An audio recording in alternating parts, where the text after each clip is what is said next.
মধ্যরাতে পালিয়ে গেছে সমন্বয়করা, এমনকি উপদেষ্টা আসিফ নজরুল ও আসিফ মাহমুদও নেই, তারাও পালিয়ে গেছেন। সার্জিস পালিয়ে গেছেন ব্যাংকক আর আসিফ মাহমুদ পালিয়েছেন দুবাই। তবে এখনো কুমিল্লায় অবস্থান করছেন হাসনাত আব্দুল্লাহ। এদিকে অভিনেত্রী বাঁধনও নেই, তিনিও পালিয়ে গেছেন। তবে কোথায় গেছেন তা স্পষ্ট। সেনাবাহিনী সরকার যদি সেনাবাহিনীকে সংকট মোকাবেলায় নিয়োজিত করে তাহলে তারা সে আদেশ মানতে বাধ্য। ভবিষ্যৎ সময়ে সামনে আরো সময় আছে, একটু ডিফিকাল্ট সময় পার করতে হবে আমাদের, এবং আমরা যেন দেশ এবং জাতিকে একটা ভালো জায়গায়, একটা নিরাপদ জায়গায় নিয়ে যেতে পারি, সেজন্য আমাদের জন্য দোয়া করবেন। ইনশাল্লাহ আমরা এই দেশের এই ক্রান্তির লগ্ন থেকে দেশকে উদ্ধার করতে সক্ষম হব, একটা শান্তি সুশৃঙ্খল ভবিষ্যতের দিকে যেতে সক্ষম হব। দর্শক, আজকের একেবারে তরতাজা খবর সেটি হচ্ছে যে সমন্বয়ক হাসনাত আব্দুল্লাহ, সার্জিস আলম ও আসিফ মাহমুদ স্যার ও আসিফ নজরুল স্যার দুজন অর্থাৎ সব সমন্বয়ক নেতাকর্মীরা কিন্তু পালিয়ে গিয়েছে মধ্যরাতেই। কিন্তু কোন দেশে গেছে, কোথায় গেছে, কিভাবে গেছে সে বিষয়ে বিস্তারিত দেখুন এই ভিডিওতে। ধৈর্য সহকারে মধ্যরাতে পালিয়ে গেছে সমন্বয়করা, এমনকি উপদেষ্টা আসিফ নজরুল ও আসিফ মাহমুদও নেই, তারাও পালিয়ে গেছেন। সার্জিস পালিয়ে গেছেন ব্যাংকক আর আসিফ মাহমুদ পালিয়েছেন দুবাই। তবে এখনো কুমিল্লায় অবস্থান করছেন হাসনাত আব্দুল্লাহ। এদিকে অভিনেত্রী বাঁধনও নেই, তিনিও পালিয়ে গেছেন। তবে কোথায় গেছেন তা স্পষ্ট নয়। মধ্যরাত থেকে সামাজিক যোগাযোগ মাধ্যম ফেসবুকে এমন পোস্ট ছড়িয়ে গেছে। এমন অবস্থায় অনেকেই সন্দেহাতীত প্রশ্ন তুলেছেন, গণ অভ্যুত্থানে সামনের সারিতে নেতৃত্ব দেওয়া সেই সমন্বয়করা সত্যি কি পালিয়ে গেছেন? তবে হঠাৎ কেন তাদের পালাতে হলো, এমন প্রশ্ন উঠেছে সামাজিক যোগাযোগ মাধ্যমে।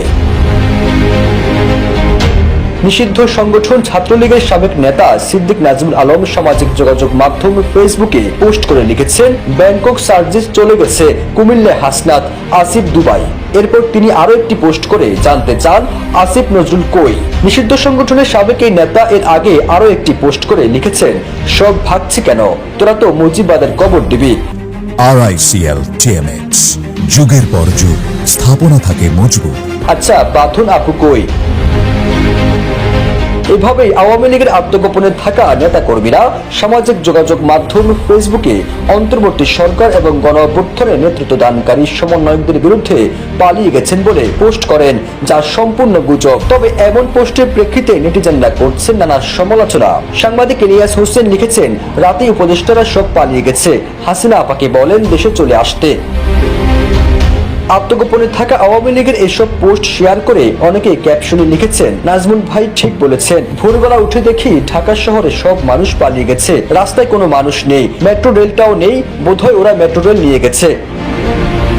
এদিকে আবার অনেকে লিখেছেন, সারা রাত শুনলাম সবাই পালিয়ে যাচ্ছে, সকালে উঠে দেখি ঘটনা সত্যি, কাউকে তো কোথাও দেখা যাচ্ছে না, না সচিবালয় না রাজপথে, নিজেও দেখলাম কাঁথার নিচে লুকিয়ে আছি, ঘটনা তাহলে সত্যি। ফিরোজ আলম, জয় দিন। দর্শক, এতক্ষণ পর্যন্ত আপনারা দেখলেন যে সকল সমন্বয়করা পালিয়ে গিয়েছেন সে সকল সমন্বয়কের বক্তব্য এবং তারা কেন পালিয়েছেন এবং বর্তমানে দেশ কে চালাবে সে বিষয়ে সেনাপ্রধান কি বলছেন। চলুন দেখি বিস্তারিত এই ভিডিওতে। মাসুদ কামাল, আজ বিএনপির ভারপ্রাপ্ত চেয়ারম্যান তারেক রহমান বলেছেন, সামনে নির্বাচন এত সহজ নয়, আপনারা যত সহজ ভাবছেন, নেতাকর্মীদের উদ্দেশ্যে বলেছেন।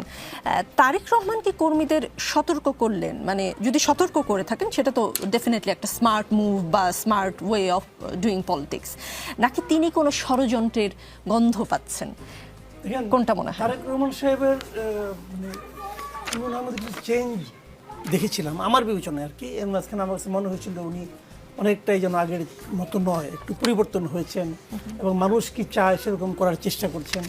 কিন্তু ওনার সবচেয়ে বড় সমস্যা কি জানেন? ধরা যাক আমি একজন বিএনপির খুবই অনুগত লোক, বিএনপিকে ভালোবাসি, ধরা যাক হাইপোথেটিক্যালি, আমি যদি প্রশ্ন করি আমার নেতা বিদেশি কেন, উনি কি জবাব দিবেন? উনি কেন বিদেশি? ওইখানে বৈশা বৈশা উনি দেশের জনগণকে জ্ঞান দিচ্ছেন, আপনারা এটা করেন না, আপনারা সেটা করেন না, আপনার জ্ঞান আমি শুনবো কেন? আপনার জ্ঞান না শুনলে আমার নগদ লাভ। প্রত্যেকটা প্রত্যন্ত অঞ্চলে আপনি যান, আমি তো কিছু খোঁজখবর রাখি রে ভাই, গ্রাম অঞ্চলে আওয়ামী লীগ যে সমস্ত জায়গায় চাঁদাবাজি করতো সবগুলো এখন বিএনপির লোকজন দখল করে বসে আছে। তারেক রহমান বিদেশ বসে বলতেছে তোমাকে বহিষ্কার করবো, এটা করলে এটা করবো, এই নির্বাচন সহজ হবে না, কঠিন হবে। এই কথা তো গত নির্বাচনের আগে আওয়ামী লীগের সভানেত্রী বলছে। শেখ হাসিনা বলে নাই এই নির্বাচন কিন্তু আগের মতো হবে না, কঠিন হবে, বলছি কি আসে যায়? তাতে এই দেশের মানুষের কি আসে যায়? উনি ওখানে বসে বলতেছেন, ওনার কথা কি আসে যায় বলেন আপনি আমাকে? ওই লোক যে বিএনপি এখন যে চাঁদাবাজি করতেছে, ওকে ওনার কথা শুনে নিয়ে চাঁদাবাজি বন্ধ করছে? ভাই ওরা তো আল্লাহর কথাই শুনে না। আল্লাহরা বলে নাই যে তুমি চাঁদাবাজি করো না, ওর শুনে তো তার ওর কথা শুনবো? উনার এখন উচিত দেশে এসে পুরা দেশে ঘোরা। উনি ইংল্যান্ডের আরাম ছেড়ে দেশে আসতে চায় না। ভাই কি হবে আমি বুঝতে পারি না। এরাই তো আমাদের আগামী দিনের কান্ডারি হবে। কোনো লজিক নেই, ওনার বিরুদ্ধে কোনো মামলা নাই। আগে বলা হতো যে ওনার বিরুদ্ধে মামলা আছে, ওনাকে জেলে ঢুকাই নিয়ে শেখ হাসিনা মাইরা ফেলাবে। এখন উনি কি বলবে? ব্যাখ্যা দেখ। আমি ওনার কাছ থেকে একটা ব্যাখ্যা জানতে চাই। উনি ব্যাখ্যা করবেন যে এই কারণে আমার জন্য দেশ নিরাপদ না। এত কিছুর পরে এই বাস্তবতাতেও, বর্তমানে এই অবস্থাতেও উনি যদি মনে করেন এই দেশ ওনার জন্য নিরাপদ না, তাহলে এই দেশে আমি আপনি কিভাবে থাকবো? এই দেশে ওনার কর্মীরা নেতারা কিভাবে থাকবে? তারা তো থাকতে পারছে, আপনি আসেন না কেন? আমি ওনার কথা ওনারা শুনি না। আগে শুনতাম খুব মন দিয়া, মাঝখানে খুব মনে শুনতাম যে লোককে তো ভালো ভালো কথা বলতেছে। এই কথা আমার কি অর্থ আছে? আমার কাছে কোনো অর্থ বহন করে না এখন। পরিষ্কার কথা ভাই, আপনি দেশকে ভালোবাসেন, আপনি দেশের পালস কি বুঝতে পারেন?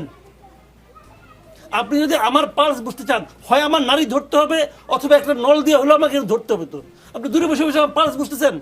আপনি যত বড় ডাক্তারই হন না কেন, পারবেন না রে ভাই, এটা হয় না। মানে স্ট্যাথোস্কোপ যদি হয় তাহলে হয়তো সম্ভব। নল তো লাগবে, একটা ডন লাগবে। জি।